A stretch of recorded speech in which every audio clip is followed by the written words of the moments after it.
Sarip adalah seorang pemuda yang tidak bisa mengendarai kendaraan apapun. Namun, dia sangat ingin sekali mengunjungi sebuah pantai di Pelabuhan Ratu.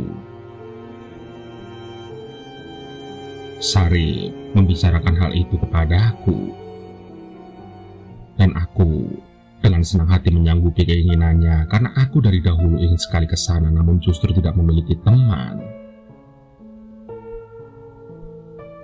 Hingga hari yang ditunggu-tunggu telah tiba. Dimulai pada malam itu, aku menginginkan melihat matahari terbit di pantai. Bukan tenggelamnya karena sudah sering aku lihat. Ini mengapa kami sepakat memulai perjalanan kami malam hari dengan Sarip yang aku bonceng. Tidak mengapa sepeda motorku berjenis matic karena memang itu yang aku miliki.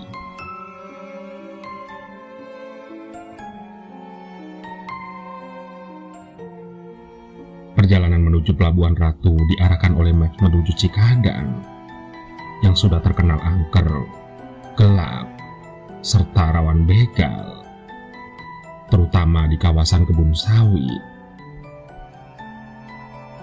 Tapi aku tidak begitu takut, sedangkan aku menyuruh Sarip memelukku karena khawatir ada begal yang mengikuti dari belakang. Kemudian merampas ranselnya mengingat jalan ini sepi serta sudah pukul 12 malam lewat. Hingga di tengah perjalanan, aku disetop seseorang dengan memanggil kami.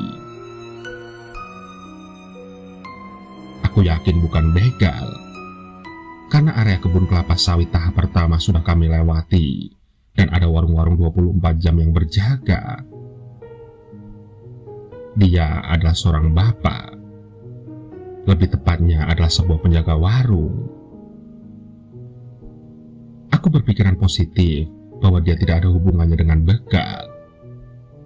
Namun, aku berjaga-jaga jika memang ada yang harus diwaspadai.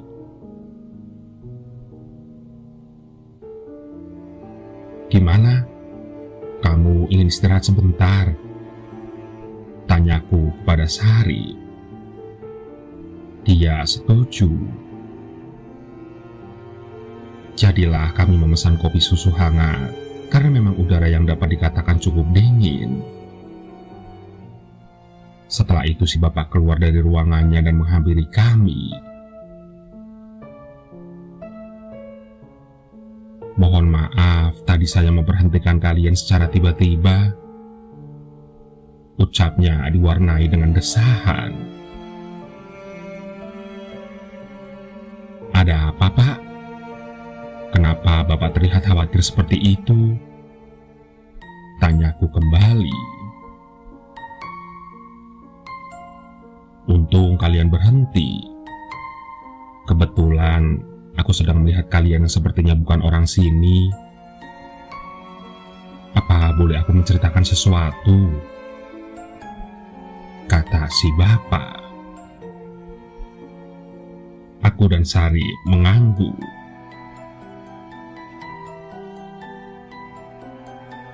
Sudah sejak lama, beberapa rombongan turun beristirahat di warung ini. Aku kemudian bercerita bahwa di depan ada jalan yang sebaiknya tidak dilalui. Mungkin itu terlihat seperti jalan pintas dan begitu menggoda. Namun tetaplah lurus dan mengambil jalan utama.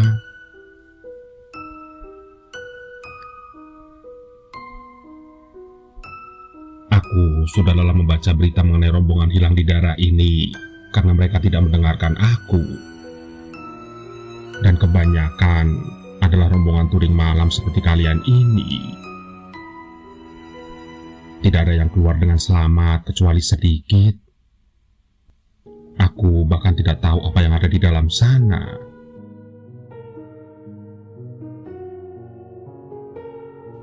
Sebentar, Pak. Aku menyangga. Apa itu artinya banyak begal pembunuh bersarang di sana? Tanyaku. Bisa jadi. Namun aku sampai sekarang tidak berani melihat ke sana karena aku sendiri adalah penakut. kata bapak itu diselingi tawa. Ya sudah, sambung si bapak. Sekarang kalian bermalam di sini dulu, baru besok subuh lanjutkan.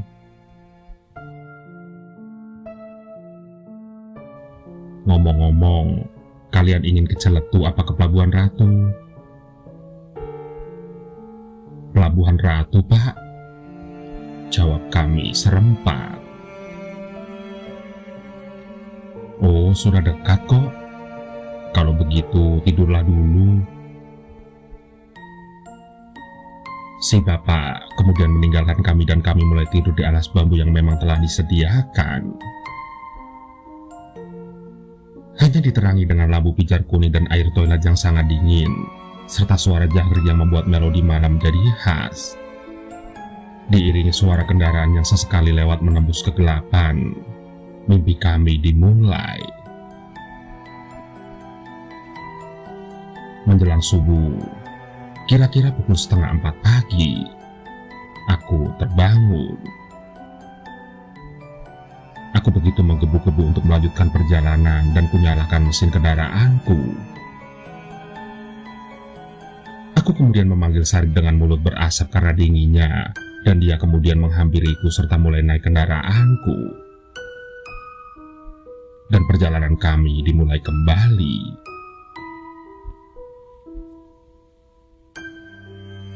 Benar saja, di tengah jalan gelapnya perkebunan sawit yang kami masuki kembali, aku menemukan arah belok yang bertuliskan Pelabuhan Ratu tertancap di atas tanah. Papan arah tersebut mengarah ke sebuah jalanan yang juga gelap namun tidak sempit.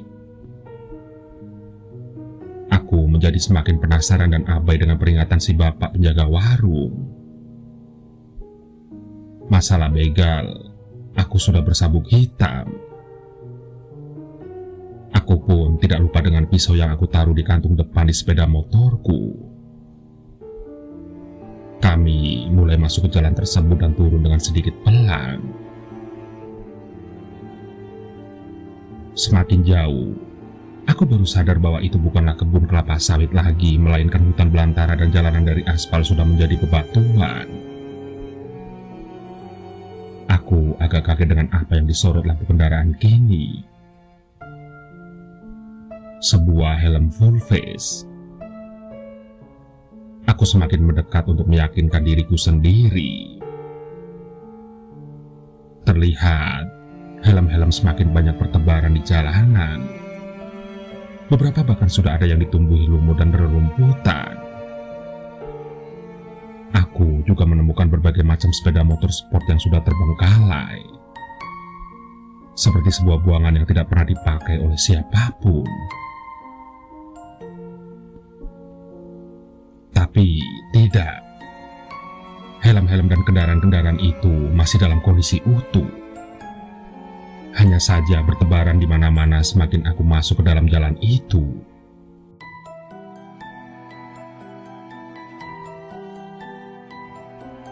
Apa yang pernah terjadi di sini? Tanyaku dalam hati.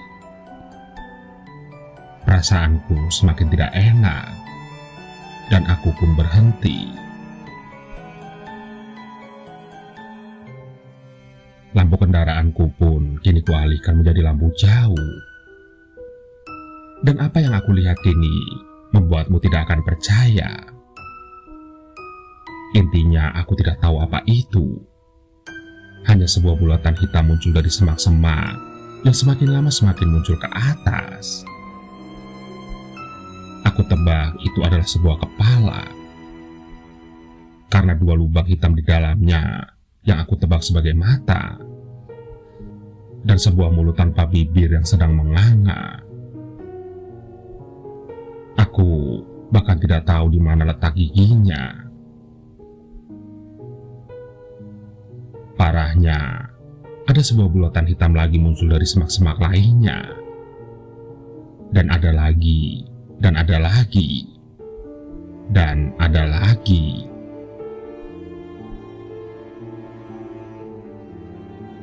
Aku pun sadar, ini adalah waktunya untuk tancap gas dan berputar balik.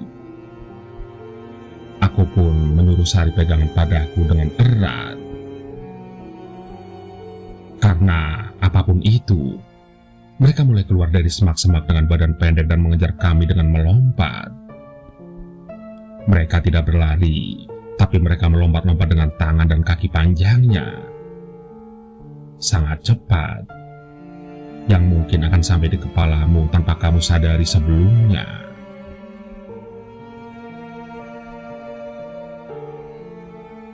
Aku tancap gas, dan sepeda motor metiku tidak begitu bisa diandalkan. Mereka tambah bermunculan dari arah depan dan sampingku. Mereka berkoloni. Suara mesin motorku bahkan dikalahkan oleh genggaman mereka yang begitu melengking dan sangat keras. Hingga aku menabrak sebuah batu besar di jalan yang tidak aku lihat karena aku panik. Untung saja kakiku sigap menolak tanah dan menstabilkannya lagi. Sari memelukku semakin kencang hingga aku mulai sesak bernapas dan mual. Aku terpaksa memukul tangannya sehingga dia meregangkan sedikit pelukannya. Terus mengebut tidak tentu arah. Aku bingung di mana jalan keluarnya. Jalanan semakin bercabang dan bercabang. Padahal aku tidak ingat ada cabang-cabang ini sebelumnya. Aku hanya menebak cepat dengan putus asa. Aku membunyikan klakson berkali-kali sebagai tanda minta tolong, namun sepertinya tidak berguna. Suara makhluk-makhluk itu semakin nyaring dan nyaring.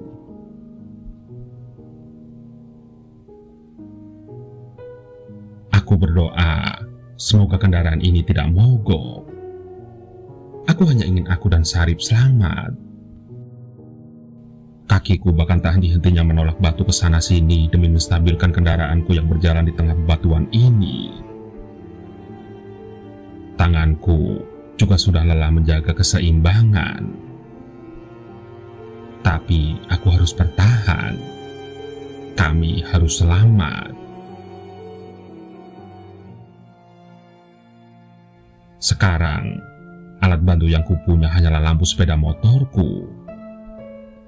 Terlihat makhluk-makhluk hitam menyeramkan itu sudah semakin dekat, bahkan spakbor roda depanku berhasil ditangkapnya. Namun, aku dengan cepat menendangnya hingga ia terlepas dan terjatuh. Mereka mulai berusaha menangkap kami. Aku pun memutar gas dengan maksimal, di mana aku terus berteriak dan mulai membunyikan klakson terus-menerus. Aku ingat tangannya memiliki 4 jari berujung lancip.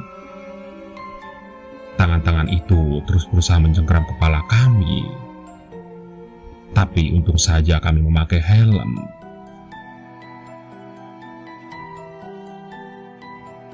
Sampai akhirnya, terlihat ada jalanan aspal yang mulai kulalui. Aku mulai menanjak. Dan suara-suara menyeramkan itu kini mulai hilang. Pemandangan sudah kembali menjadi kebun sawit. Aku melihat ke belakang, kemudian melihat makhluk-makhluk itu yang sepertinya memperhatikanku dari jauh. Aku baru sadar bahwa yang menjadi batas mereka adalah hutan di tengah kebun sawit ini.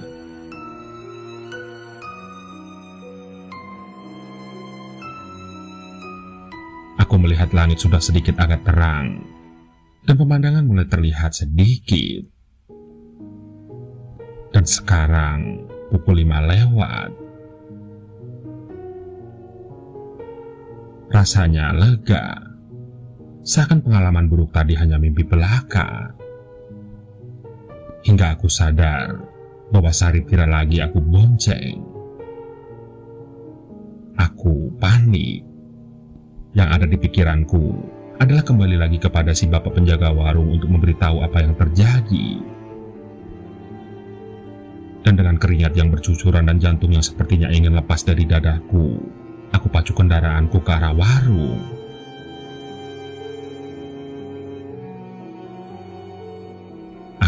tiba di warung. Si bapak berlari kepadaku begitu melihatku, dan diikuti seseorang di belakangnya. Itu Sarip. "Sarip, ini kamu? Beneran kamu? Aku pikir tadi kamu hilang," kataku berteriak tidak percaya. "Dia dari tadi bersama aku," kata si bapak. "Apa yang sudah terjadi, Nak?" Sebelum aku bercerita, Sarip menyangga terlebih dahulu. "Aku dengar kamu memanggilku. Waktu itu aku baru selesai buang air dari toilet. Kemudian aku melihatmu jalan. Aku teriak, kamu tidak dengar. Aku hubungi pun tidak bisa."